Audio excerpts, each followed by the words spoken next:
And kick off. So everyone, thanks for taking some time on your Tuesday. Welcome to our webinar, Weathering the Storm, Critical Considerations for Learning Centers During Fiscal Downturns. My name is Ben Crowther. I'm the Director of Customer Success here at Upswing. Really excited to have some panelists here today who I'll introduce in just a little bit. As we get started, just a couple of housekeeping items. First thing is we'd love if you could introduce yourself in the chat. Let us know who you are, where you're coming from. We'd love to just get an idea of who's in the room with us today. We will also be sending a recording of this webinar in just a couple of days. So keep an eye on your inbox. Don't worry about taking detailed notes. You'll get this recording and you can watch it anytime you like. We're also going to encourage you to use the Q&A box or the chat to ask any questions that you have. And our panelists would love to hear your questions throughout the presentation. So don't feel like you have to hold everything till the end. We want to hear what's on your mind, questions you have. Go ahead and ask those throughout. We'll do a final call for questions at the end, but we want to hear them as you think about them.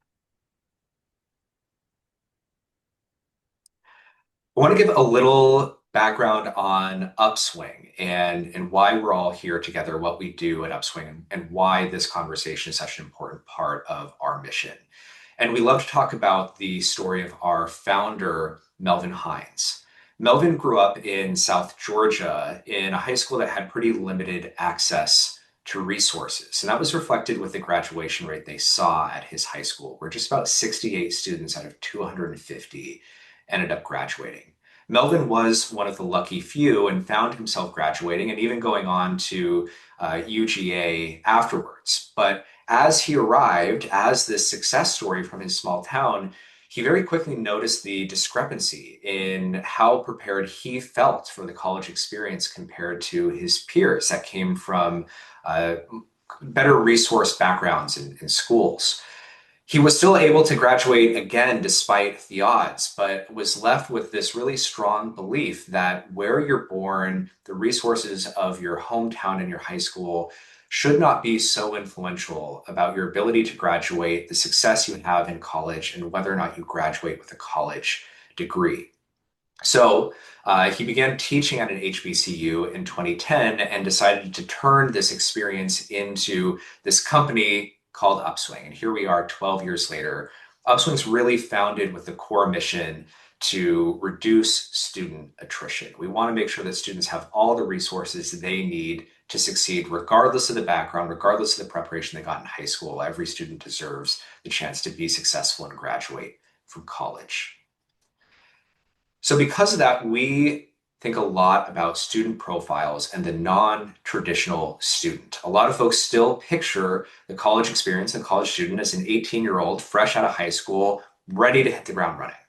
And I think what all of us here today understand is there are so many students who don't fit that mold. And we need to provide the resources and support to make sure they get what they need from college as well. The students that we serve across a whole network of institutions across the country, 50% of the students that we help support have household incomes under $30,000. Almost half are working while they're in school. They're holding down jobs, part-time or full-time, while balancing a class load. We have a number of students who are students of color, African American and Hispanic, a number of online students. Some are hybrid, some are online only. So when we tell them, come in person for tutoring between the hours of 8 and 5, well, those students may have a trek to get there. We also have a number of adult learners who, again, are balancing kids, families, jobs, other responsibilities, everything that comes with being an adult and not just a kid fresh out of high school. When we look at the student profile, we also look really deeply at the needs and the struggles that they face to get to graduation. And the picture can be stark for some of these students. We know that over half of students will quit school due to the stress of working and academics. 14% of students have experienced homelessness in the last 12 months. 14%. I'm passing on a college campus more than 100 students a day. And at least 14 of those students I'm passing are experiencing homelessness in the last 12 months. 77% experiencing moderate to severe psychological distress, 25% balancing schoolwork with taking care of kids, and 30% are unable to access those resources on campus. So these are the obstacles that students are facing And Upswing is really here to provide services that address each of these core needs to make sure those students can get to graduation. And we're really proud of the success that we've seen across our institutions. On average, we're helping them retain 78 students per college annually. That is a pretty good sized classroom of folks who get to make the choice to stay in school as a result of getting the care and service that they need. You can see some of our partners at the bottom. We work with folks all across the country, Austin Community College, NCA&T, Panola. We have folks all over. Now, no one knows this experience and the struggles that students are facing better than our panelists. And we have three really great panelists who are going to tell you a little bit more about their experience in learning centers and how to make sure that students can keep getting the resources and support they need despite these financial downturns. So I'm really pleased to introduce our panelists. We have three folks here with us today. We have Jeff Bailey from the University of Louisville. We've got Michael Frizzell from Missouri State University and Casey Bell from Grand Valley State University. I'm going to turn it over to them for their presentation. And just as a reminder, please do ask those questions in the Q&A box throughout. So Jeff, Michael, Casey, happy to hand it over to you. Thanks for the wonderful warm intro. So Casey's going to be pulling the slides up for us in just a second, and we'll get going. Yeah, so the three of us ironically started talking about this last spring as we entered into a new federal administration and recognizing that our respective institutions were having conversations about the incoming class, what the enrollment increases were going to be or changes, and subsequently what we were expecting in terms of decreased funding, which seemed counterintuitive because we're bringing in more students. So we started talking about, okay, if we're going to start looking at institutional cuts, how that's going to trickle down to learning center budgets. And we put a proposal together that we did just a few weeks ago at the ICLCA conference. And lo and behold, as things kind of evolved over the spring and summer months, we recognized that it was a little prophetic in terms of what we were going to be experiencing and how those cuts impacted higher education. Mm-hmm. When I think about my role at Missouri State University, Jeff had mentioned that we were predicting that there was going to be some issues as the new administration had started. At my school, we have had record enrollment. But like many campuses across the country, we're seeing record enrollment, but less credit hour production. Students are taking less credit hours, which does impact the bottom line in a very different way. So what happens is that you're still crushed. We keep thinking, we've got more students, therefore we should have more money, and that is not the case. Right. And the fiscal downturns that we're seeing that hit across all institutions in the United States is also compounded by the fact that we've got cuts to NIL with athletics. We've got cuts to federal grants, particularly NIH, NSF. Mm-hmm. And in conversations with colleagues across the country, we've seen repeatedly again and again and again, it's trickling down to the support services that are critical to the retention and graduation efforts that institutions espouse and keep paying lip service to. So that's where we're trying to figure out what's the right balance. How do we respond and do it authentically? Right. You also had the added bonus of the loss of diversity, equity, and inclusion monies that were normally flowing to learning centers because of our unique support systems. And also the loss of TRIO grants, or the precarious nature of TRIO grants, or if I think I saw a couple other Michiganders like me, we didn't get our budget passed from the state until almost the end of October. So we still don't even have our official budgets, and it's November 18th, and we've been operating since August. So it's not necessarily just downturns as much as it's just precariousness. We don't actually know how much money we have, and so we have to be extremely fiscally responsible. Right. So when we started thinking about this presentation, you can see on the screen the three main points that we were looking at. And I really want to emphasize that bottom one, ensuring essential services remain available to all learners. Despite messaging coming out from certain states, or despite the loss of TRIO supports and these sorts of things, we still have to maintain the support for those particular populations. For me, that makes up a large portion, something close to 48% of those who use the Learning Center would come from underserved populations. So I wanted to make sure that we still have the money there. And we started to rethink how we were approaching administration, each other, getting support from our international organizations, these sorts of things to find ways to navigate these fiscal challenges. So we wanted to start today by getting a gauge for what's happening at your institution. We want to know if you're in the same boat as we are. We're in three very different states. We are all facing very different challenges and yet also feel like we're on the same ship. So you'll see a poll. I think it just popped up. We would like to know if you're facing cuts at your institution, whether you are currently, might be, don't know yet. And if so, what you've had to do in the face of those cuts. What are those essential services you've kept?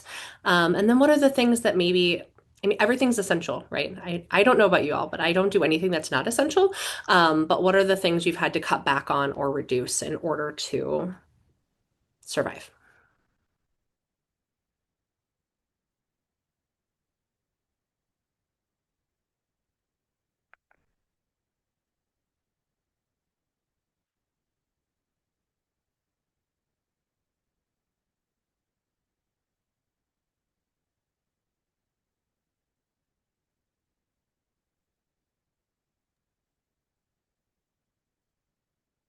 All right. I'm thinking everyone's probably had enough time. It's just two quick questions.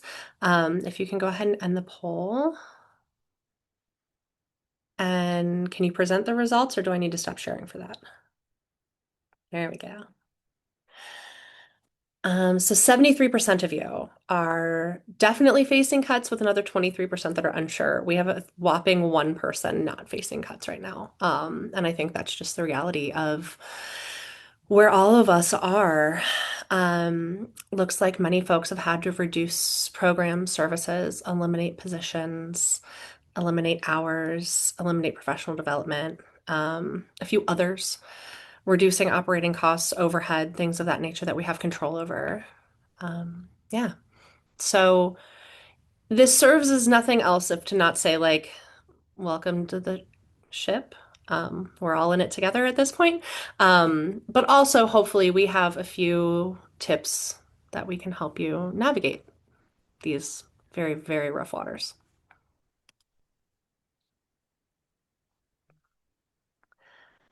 So when we were envisioning this, we were thinking about three particular things that would help mitigate some of the challenges that we're facing. It's not going to completely eliminate it. I don't think we have the ability to be able to do that in higher education these days.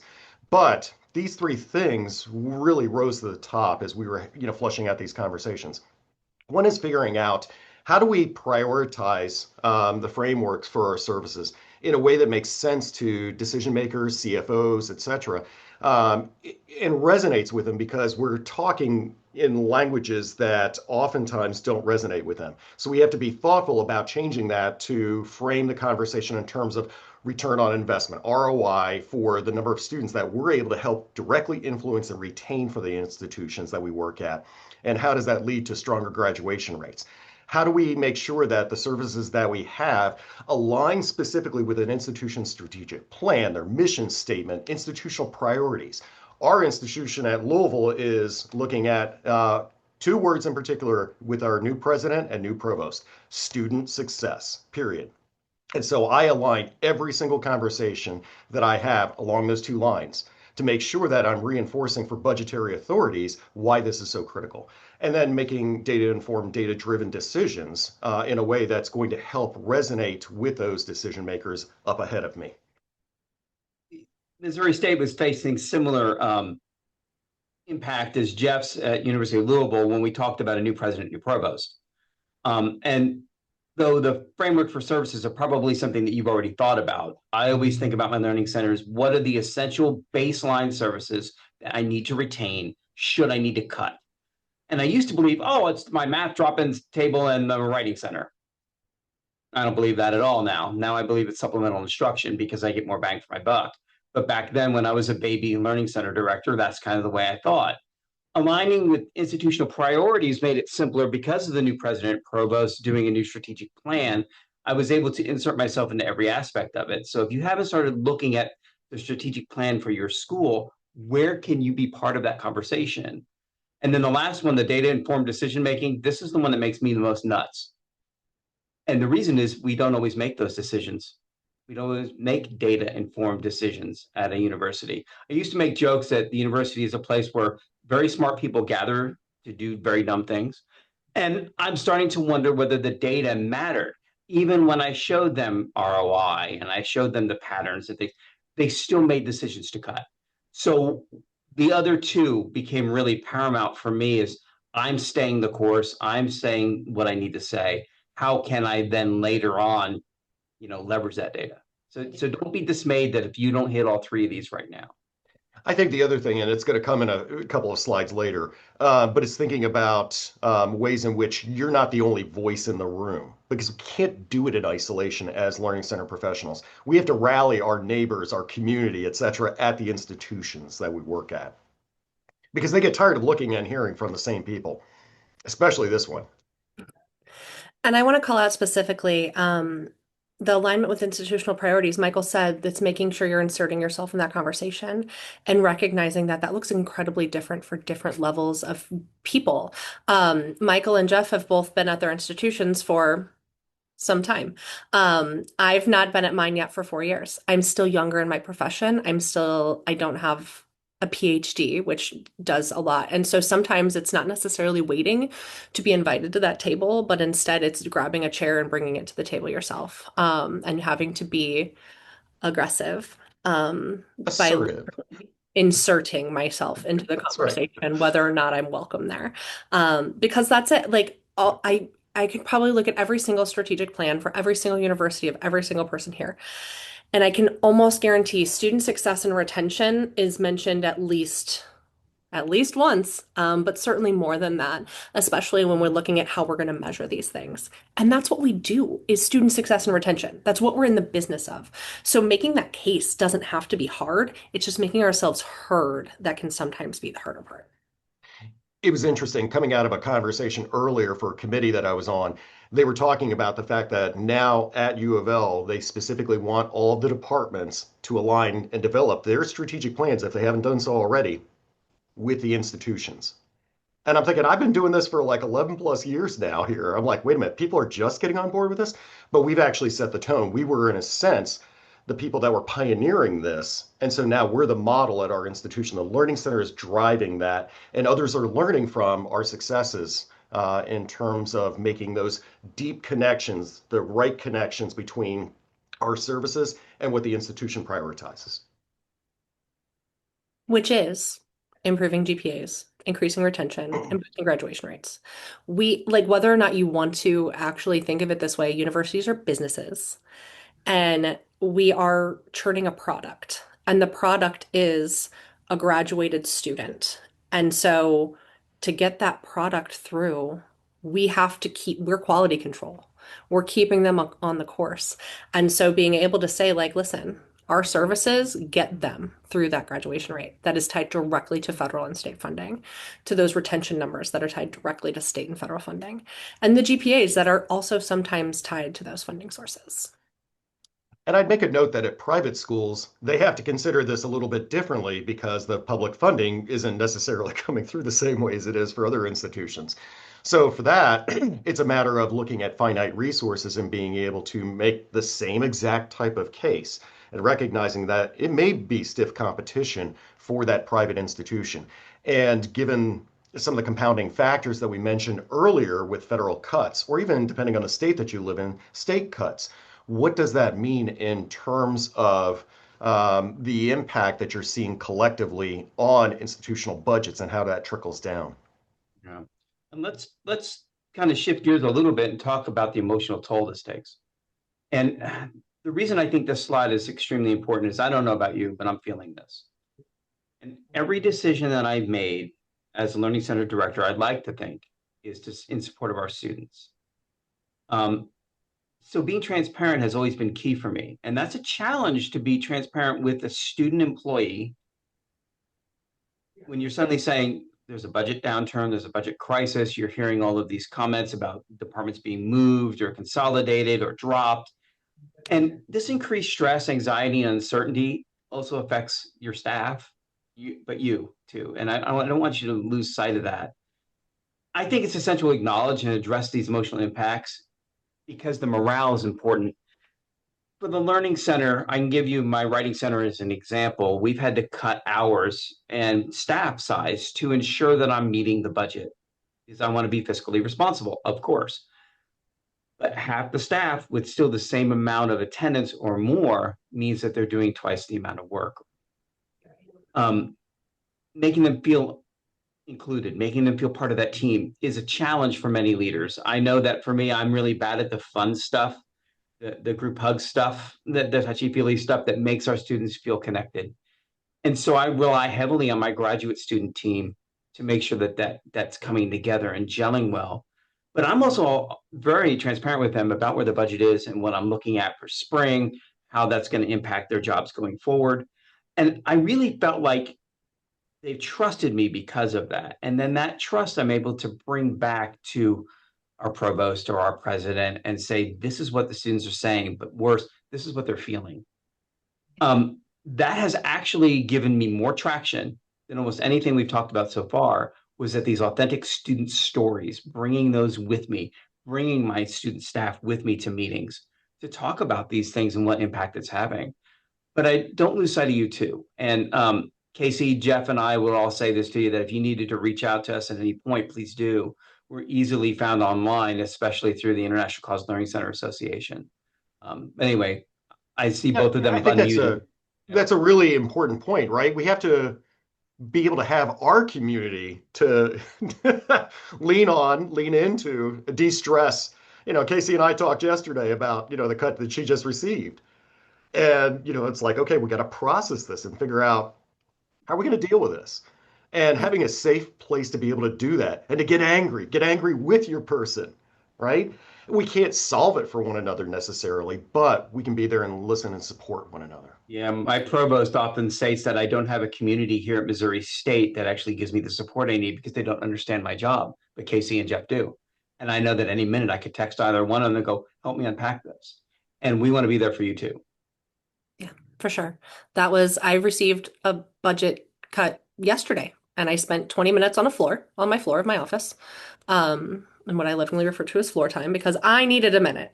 I joked with Jeff that I was having floor time. He called me. Having that community is necessary. Ultimately, if you're on an airplane, which some more than others have been on a lot lately, they will always tell you to put on your own oxygen mask first. And that's true. If we are burnt out, disillusioned, just absolutely at our wits' end, many of us are, how are we showing up then for our team?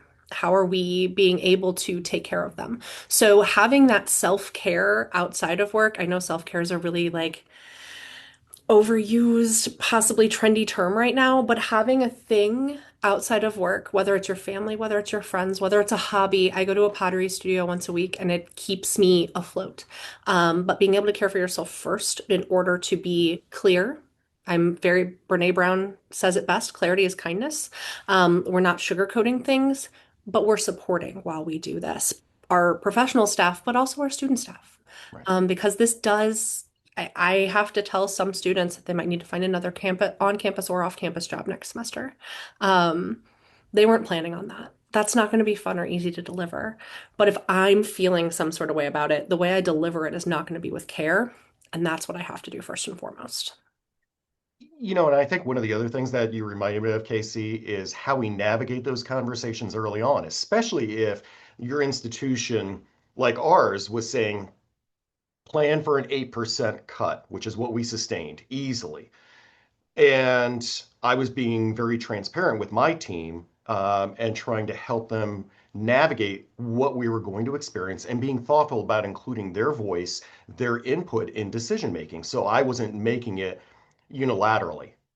And then underestimating that sometimes there are going to be some staff members who come at it with a problem solving approach and others who come at it from a very emotional standpoint and get into competition with the other team members. And so just being cognizant of what that culture is like and who those individuals are and how they might react to stress. It is going to be different, and you might have to have difficult conversations or rein another team member in, especially if you're a learning center director on the call.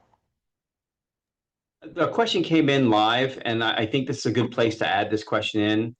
And I just wrote with them that it's a great question, but any tips for those budgets that aren't downsizing, but they're not increasing either? And when you think about that not increasing, say minimum wage goes up, or the cost of doing business every day, repairing things goes up, or more departments want to be part of your SI program, what kind of tips would we offer at this point in our presentation that would help answer that question? You thought of made me think of one other thing, and that's if the institution size is growing. Mhm. I know that varies depending on the state that you're in and type of institution. We haven't seen the demographic cliff yet. We're not going to fully hit that until 2029. Whereas right now we've been increasing. We grew over 1,000 students this year. They want to grow another 1,000 next year. I don't have the capacity to scale up. And so coming at the conversation, depending on the context of your institution and figuring out what would that look like if you can't scale up? Where's the shortfall going to occur? How many students are potentially impacted or in what disciplines, what subject areas? What does it mean in terms of not being able to scale up math, STEM support? If you're at a college that emphasizes humanities, what does that look like? How many Yeah, people can't get the service? right. And think about that. Like if you've implemented PALS or supplemental instruction or something in a course that was struggling with their DFW rate, and suddenly their grade gets better, you can't just take your toy away and expect that to stay the same. But then you have more departments or more faculty who are interested in this, want to add to this. So what advice could we give this anonymous attendee who posted this that we can help them kind of navigate that field? My first and initial so I'm feeling this even before the cut I received yesterday. Um, our wages as a university, they've raised our student wages $3 in increments over the last year. So $3 an hour for every single one of my 150 plus tutors and SI facilitators and all the drop-in center. I mean, we have over 200 tutors in all, but our budgets did not grow with that. And so it looks like a reduction of services. But I can do that quietly. But if any of you know me, you know I'm not going to do anything quietly. I'm going to go directly to the powers that be and say, do you realize that by increasing the wages but not increasing our budget, this is what I'm reducing? This is how many hours I have to reduce. And I don't go and say, like, you're doing this to me. I just say, I just want you to be aware that starting next semester, we're no longer open till 8 p.m. We're open till 7. I'm also having to eliminate some of the lesser populated courses. That's not to say there's no demand for their services. There's just not as much. I'm having to drop the hours. So I have to go to the modern languages department and say, I'm so sorry. We can't support most of the languages anymore because only one of them has a high demand. They're going to be mad. And I'm going to also have to say, here are the people you can talk to because this wasn't my decision. So unfortunately, it looks a little bit like throwing some people under the bus, but it's transparency. It's radical candor. It's being open, honest, and saying, I'm so sorry I'm having to make this decision. If you have questions, comments, or concerns, I highly recommend you speak to the people that said my budget can't increase. I like the radical candor. I'm going to put that on my tombstone. But I think when I look at that navigation for me, supplemental instruction is a good way to look at it. It's the most popular piece that I've got. It makes up 52% of our attendance. It drives a lot of our numbers, even for tutoring. So when people want to add more to this, I use the data to show them these are the DFW rates, the success rates that we're seeing, the midterm rates. But more than that, I have to then get the university buy-in. Failing that, I go directly to departments and with hat in hand and ask for help. This semester, I've had to have the departments fund 50% of the supplemental instruction program through their own budgets. And I was surprised to learn that many of them had money that I didn't know about, especially our business programming, where they were able to support a large number of accounting supplemental instruction programming and pay for that themselves. I still do the training. I still follow the CRLA guidelines and these sorts of things to ensure their success. And I still manage that, but they are being paid for by the other department. That's really been helpful. And Beth had also asked in the chat, kind of follow up on this, because I know where Jeff's going to go with this. With what data are you showing your contributions to KPIs and ROI in that? Who, me? Data? Assessment? Yeah, you're talking my love language right there. So Michael always laughs at me. I think it's going to depend on the context of your institution. One of the things we did a couple of years ago, and this is a living, breathing document, we're always making enhancements and improvements to it, but we created a tutoring analytics framework. Now, you could go beyond just tutoring, right? Because many programs have coaching, they have developmental or intervention courses, they've got other types of services that are geared towards academic support at the institution. So I think, it would be limiting for me to say just tutoring, but if we're thinking of it from a tutoring context and then expanding from there, the ICLCA website has a publications page, and on that site is a tutoring analytics framework.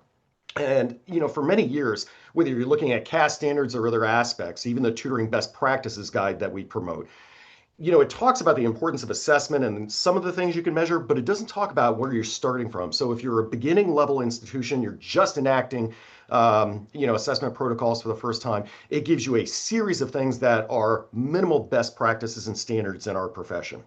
If you're fairly established, it gives you an intermediate range of assessment and data collection activities. And then finally, you're talking about advanced programs who are pushing the envelope on innovations in assessment for learning centers. And I think that's a great starting point. Everybody's going to be a little bit different. We can talk about hours, we can talk about, hours per student, we can talk about heat maps, we can talk about GPA differences, comparisons between, participants and non-participants, but you can even get it, into some sophisticated things. If your center doesn't have a specific stats person, somebody with those skills, maybe it's partnering with faculty, partnering with institutional research to be able to evaluate some of these things, impact on retention rates, graduation rates, predictive analytics, regression analyses, ANOVAs, all kinds of geeky stats that makes most people's eyes, like cross up, So I think that would be the place I would direct you to. Michael, would you add? Casey, anything else? Could you repeat where the ICLCA website assessment frameworks live? Yeah, I'll find it and put it in the chat real quick. Thank you.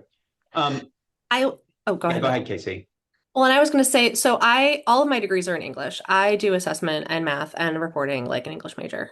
So Jeff starts talking about all of these statistical things and my eyes glaze over.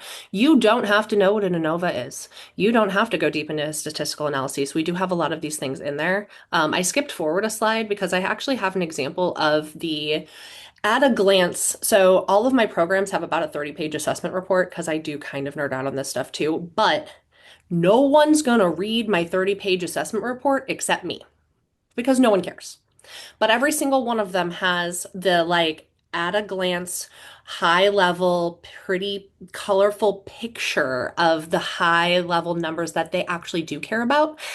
I have these saved on my phone. This data is quite literally always in my pocket, so I can pull it up and show people. I have most of the numbers off the top of my head anyway, but also being able to go in a room and say, oh, right, our SI program last year supported 2,932 students and a total of 30,429 hours. We averaged about 10 sessions per student. That's a huge number. Our fall to winter retention rate was 94%. I can show the breakdown by class. I can show the breakdown by students of color and our conditional admit program and first generation students and FIDIACs. I even have some of my qualitative analysis on here, not just quantitative. And having this ready. So this is part of my elevator pitch. People say oh, how did the SLA expansion go? And I'm gonna be like, let me tell you all of these numbers that sound fantastic, because that's bigger impact than saying, well, it went well. It went better than expected. This was a good segue too into a question that was asked, because she's got the advocacy and storytelling. Casey's telling you how she tells her story and how she addresses that. One of the questions said part of the issue we have, in addition to fiscal constraints, is that we keep changing who we are, who we report to in the organizational structure. How do you demonstrate the value of the Learning Center to senior leaders who barely know what you do? Is there a good way to tell our story? Most of the time, data is the way that we always lean to go. Qualitative, quantitative data that you're collecting naturally. But part of that is that you're honestly right. They don't know. Many of your schools may face similar situations like mine, where they're like, well, the tutoring is there, but it's not really important, until suddenly they're looking at retention data. And I don't tell this type of story. I have this type of story that Casey does, but that's not the way I handle it anymore. Instead, I'm spending a lot of my time telling our story through newsletters that are published all over campus. I'm writing special articles for these folks.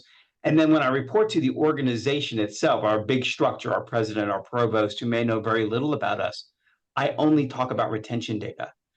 And that's a harder line to make with a writing center, say, than it is with supplemental instruction. But at least I'm able to say that the Learning Center is leaning into this, because that brings in the way that we had a question from someone else that follows up on that.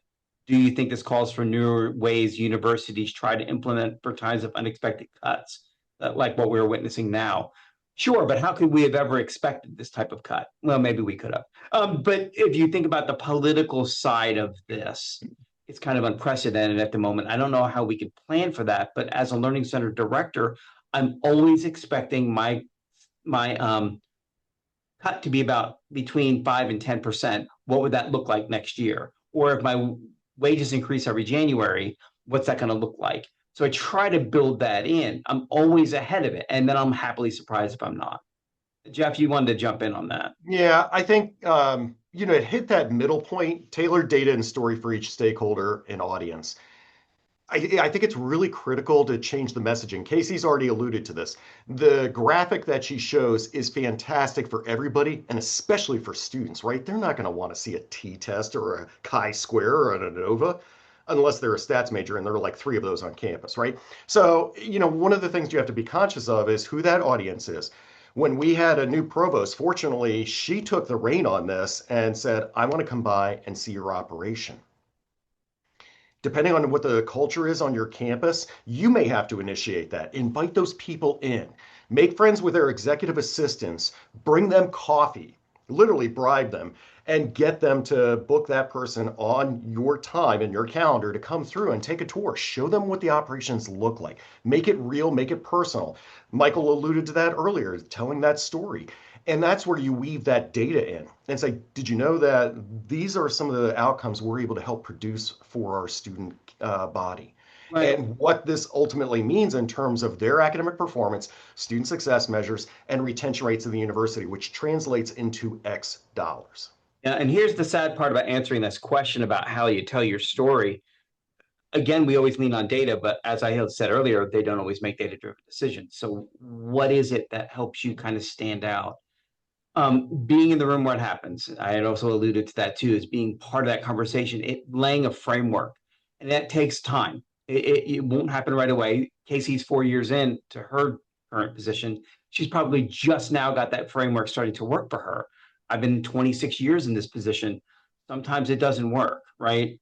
When I think about this story, it's odd to me that we would sometimes have to hire external reviewers to tell our story for us. And that costs money as well. Yet the university seems to respond to that more effectively. Someone outside the unit without that skin in the game, with that observer from beyond. Something to consider, because the short-term pain of hiring that often leads to long-term goals being met. And that's been the case at my school and other schools that Jeff and I have worked with, that we've seen that in action where things do work. Another attendee wrote, Domo is a great way to access Upswing data. Who do you connect or collaborate with on campus that helps with demographics and retention? I think it looks different per university. It does. So for us, we partner in 2 ways. If there's data that we can't access, which is unusual, but with some of the retention and graduation data, we can't. We have until recently, although I still have access to them, we have a data analyst. We actually have a couple in enrollment management. And they were originally tied in with student success as well. We had a split 1.5 weeks into the semester. We did a reorg through the provost office. And so we're still able to rely on them. Where I can't, I partner with institutional research. And because the institution has specific metrics, I tie into that directly and use that as my argument. We're trying to help the institution be able to effectively measure this at a grassroots level. And so I've been fortunate in being able to get that buy-in. We have institutional analysis on our campus. It is an office of, I think, 3 people now for 26 1,000 students. So I have to be very specific. This is what I want. This is who I want it for. Like you have to know what you're asking. They're not going to be able to partner with us very closely on our analysis here. But all of the data you need for demographics is being tracked. You just need to figure out what your institution's department is, where you can request it. And especially if you're at a public university or college, it's all public data. It might have to be de-identified. There might be different parameters around it, but they'll share it with you. I think the other thing, and when we're thinking about messaging, if you don't already have one of these, I highly encourage you to consider implementing this. And this is an advisory board. And it ought to be, kind of your best allies who can be your voice, but also maybe sometimes, and Michael knows this, a naysayer that you can bring into your fold, into your camp. And I invite, like specific faculty, specific staff, director of admissions, our SGA president. I want them all to know. So it's not just coming to them with concerns or problems, but it's also showcasing it and celebrating your data and where you're making those impacts. Yep. So when we think about telling our story, and that means shifting into the campus political side of what we do, and this is where all your groundwork kind of leads to your success. When we think about operational efficiency and navigating the campus politics, you can go ahead and move to the next slide. I think we've answered most of that because I think it does tie in nicely with what we've done to navigate that at our certain institutions. Streamlining operation by eliminating duplicate services across decentralized units. What we meant by that is there's a couple ways to think about that. Every successful learning center has pop-up centers that happen on their campus. Some department sees what you're doing and says, that's sexy. I want to do that too. And suddenly they hang a shingle in their office and say, my GA, who's untrained, is going to help you with tutoring because we had a demand from some student who came into our office and the squeaky wheel got oiled. And we didn't call you and ask you if you had it, but we think our GAs will be fine. And every time I find one, I reach out to them and say, you need some help with data collection? I'm your guy. You can piggyback on our system. In fact, we'll help you with scheduling. We'll even take calls for you and answer their emails. And if they'd like training, I'll give you a truncated version of our training and feed your guys. In the short term, I end up getting the entire unit. Yep. It ends up reporting to you. So thinking about this centralized scheduling, training, and assessment to reduce operational costs is a way that I leverage that. I say, it costs you to do this. I've already got the infrastructure. Help me help you. And in a lot of cases, they'll give me the money to do what they were doing because it's less headache for them in the long run. As it turns out, it takes work to do this. Who knew? Wild. Or even if you still have a deeply decentralized model, our campus has a pretty decentralized tutoring model, and we're not trying to change it. Instead, we're just collaborating. We are working together instead of siloed. We're streamlining hiring and training and doing all these things and being able to come in and say, like, let us help has made a lot of goodwill among us all. And so now we all work together instead of working separately, instead of like trying to steal tutors from each other. It's created instead a team of other folks on campus that I can work with instead of against, that we're sharing resources sometimes instead of trying to combat for them. And it's really changed the whole dynamic of tutoring on our campus. There's another thing that I did too politically that also gave me some leverage. And that was, especially post-COVID, we've been struggling to find the right employees. And I started to get this wild idea that maybe they're sick and tired of hearing from me too. Maybe they're tired and sick of hearing from our staff. What happens if I invite the other learning centers in our city from different universities to train with us, to streamline their services too? And I know that sounds kind of an odd thing to do, but there's a community college within steps of my campus. Yeah. And so I reached out to them and said, would you like to train with us? I would love to train with you. Have your voice as a leader helping us train, and we're sharing so many students anyway. That model helped me leverage a lot of the financial need that I had because I was able to go to our provost and say, look, our largest feeder school is training with us. Can I have some money to do this, this, or this? And it's always worked because that advocacy portion of it, I'm working together with our campus partners, really did matter. And I think that's where we have learned in the last decade, if not, a shorter time frame than that, how to be more creative and innovative in our approaches. We're almost forced into it, right? And I think that is going to be the mechanism by which we are able to survive and thrive and help our students thrive, most importantly. The situation is what it is, but it doesn't mean we have to let it define us, or that we have to simply settle. Despite, budget cuts that we sustain this year, I keep pushing the envelope. And now I'm changing some of my analyses to take a look at, because I had to make cuts to services in a certain way, what is the measurable impact that we're seeing on student success? And flipping the script a little bit there. And it's not about, like Casey said, being careful about the blame game. We're not trying to do that, but just letting them know, because of the situation and where the cuts had to be made, this is the impact. You keep a neutral tone and you simply present it as factual information. Hopefully, with the idea being that if we had additional resources in the future, wink, here's what we could do to change that story again and make it a positive one. This is a good time for this question that just popped up in the feed, because Jeff and I were talking about this one earlier. And how do you navigate tutor training with less money? Our tutors do not want to train for free.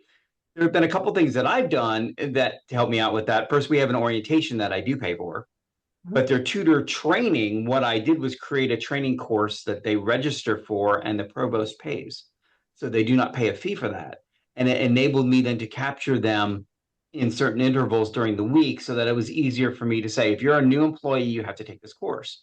Now, as budgets have gotten tighter, I had levels of that course where they could take it more and more. But now with not a lot of budget, I've been doing an orientation, the course, and then creating mentors from that course to work with them to continue their training should they go beyond 2 semesters with me. But Jeff had another way that he approaches that as well. Yeah, and you're not going to like my answer. So the reality was we got hit with such an austere cut this year that we had to eliminate CRLA level 2 and level 3 trainings completely, cold turkey. And that was simply because of the hourly wages we were paying, because of the volume. Like KC, I have well over 200 tutors. I operate a large center, and we just couldn't sustain that financially. And that was after already excuse me, making cuts to printing, professional development, travel, the whole 9 yards. So we had to be thoughtful about what that was going to be. And now we're taking a look at and using our campus partners to be able to advocate to say, this is a problem, because now we're not able to put our best foot forward in the ways that we've been able to do in the past. And I've got some of the loudest voices among faculty, being able to say, hey, this is a problem. What are you doing at Jeff's services? That's, directly driving student success. So it was less ideal, but we're finding ways to put those into videos and other things so that those tutors and coaches who are interested in it can go access those modules, those videos, et cetera, through our learning management system, which happens to be Blackboard. I don't. I'm not going to ask my tutors to work for free. Right. I'm not going to work for free, and I'm not going to ask them to do the same. We have training. My tutors will be trained. I will cut services elsewhere. Period.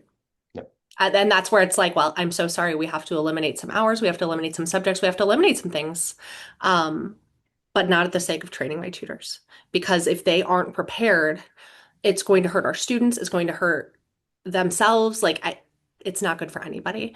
I think, if you're doing level 2, level 3, there are certainly cuts you can make. But the basic level 1 initial 10 hours of training, it's just not up for debate. Correct. A question came in, and I think answering this live might be the best. Are there any other certifying bodies outside of CRLA that you would recommend using for training tutors? So ACTP does some training of individual tutors. Right. It's a different model. You can even do it for professional staff. I don't know that it's as cost effective as maybe the structure is for CRLA, but I haven't done an analysis of it, so I want to be very clear and upfront about that. But that would be one way to look at it. There is online tutor certification through ACLA. You've got ICSI, who's doing, training for supplemental instruction or PAL leaders. That would be a third way to do it. There's also free tutor training through NAC Correct. that you can access. There's a lot of different resources. Um, this is going to be a really spicy, controversial opinion, and I really hope I don't have the powers that be mad at me. Who says you have to have your training certified? Yeah. My last institution, we just weren't CRLA certified. The guidelines are still there. You can still follow best practices without paying for that certification. Um, And we've known some programs who have been forced into that situation because of finances. They want to reserve those funds specifically for direct service to students. So it just becomes an individual choice for your team to make, or you as a learning center director. but ultimately, those best practices for certification are all public. You can still follow the guidelines without the certification and know that you're still creating a quality, if not certified, still a quality program. Right. And someone wrote in the question and answer, you can look into micro credentials as an alternative for CRLA certification. I I like that. opted Thank you, to Amanda. follow their patterns, but I do not certify.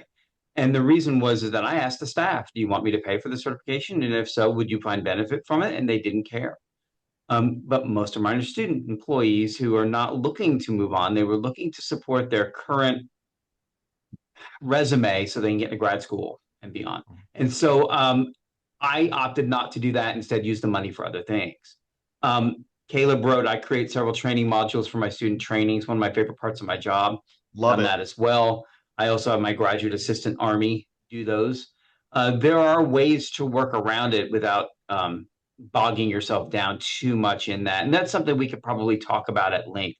But we're at the point now in the presentation where we've talked about what we've done, some of the things that we consider to be kind of essential. We want to open it up to you now.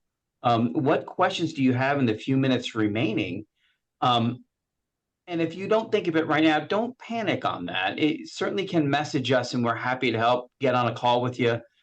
Anything that you need, because we could always We're in it use a nice together. expansion, Yeah. of our sports system. What you got?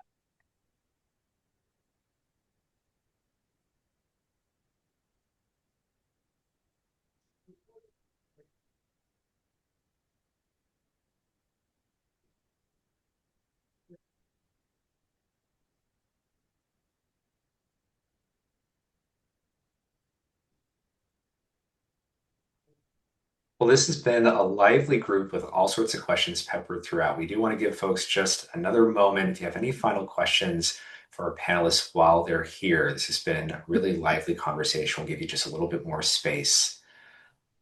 And I think the reality is, right, this is a learning moment for all of us.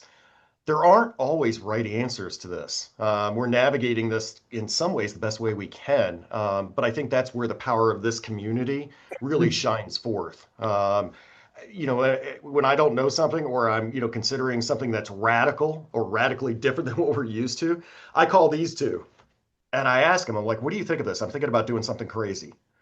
And I just use them as a sounding board. A question came in, Ben. This would probably be for you.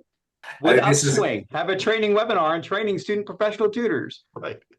That is a great question. Look, we always love feedback on the types of topics that folks want to hear about. So we'll take that back with our team and see if we can't get something together that helps address some of those questions. Sounds like there's some need for additional support, thinking about training and some good strategies and cost-effective ways to do that. So happy to take that back to our team. I think one of the things I've known, so I'm the most junior member on our panel, and I've only been doing learning assistance work for about 8 years.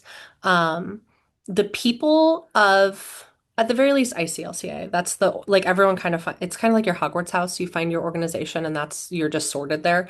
And I was sorted into ICLCA, but everyone's been incredibly generous with their time and their resources. So also just looking around at neighboring institutions, different folks that you know are similar in size and scope for you, and seeing what they're doing and asking questions. I've never met someone who said, no, I won't hop on a Zoom and talk to you about how we're handling this. And so being able to find your people, even if they don't become your best friend, but being able to find other folks and say, like, all right, how are you dealing with this? Because I don't know what I'm going to do, can be an absolute lifesaver.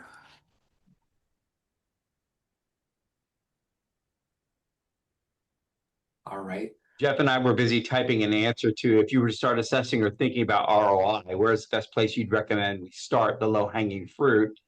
And Jeff had written student visits, student hours, subject courses, DFW rates, these sorts of things.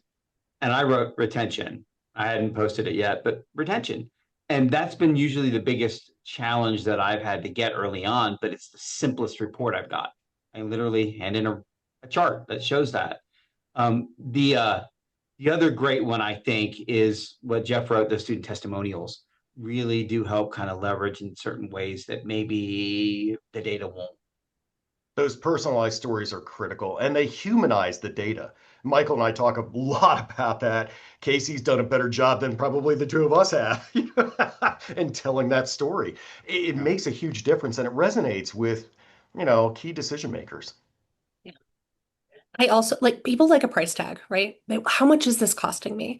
So being able to say that my SI program cost $14 per credit hour, or yeah, $120 per enrolled student. So that cost versus, okay, so if we retain this many more students, this is how much tuition we're keeping. What's the cost benefit analysis? It's one of the main reasons I pivot to SI as my go-to for funding, because in the end, the cost benefit of that is better than the rest. Pennies to the dollar. Absolutely.